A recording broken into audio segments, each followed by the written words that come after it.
Hey, Rainbow here, and welcome to my channel. This channel is all about motorcycles and nothing else but motorcycles. You will find motorcycle reviews, you will find how-to videos, you will find some general talk about stuff, and we will discuss when we have issues with different types of motorcycles, what to do to fix them, and so on and so forth. If you don't want to keep seeing this video every time you come onto my page, just subscribe and this goes away.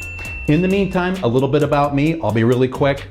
I'm in my mid-50s. I have been riding motorcycles since I was 8 years old. So basically, about 49 years ago is when I first started riding motorcycles. My first one was a Benelli 60cc mini bike, and then I worked my way up. I spent some time throughout my life when I didn't really have a motorcycle. It's been on and off, and I've been really hot and heavy for a long time now. Anyway, please like, please subscribe. I would really appreciate it. Again, when you subscribe, you no longer see this video when you come on, all right?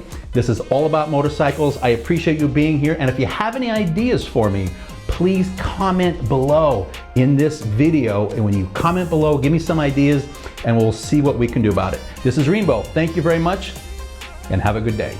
Bye-bye.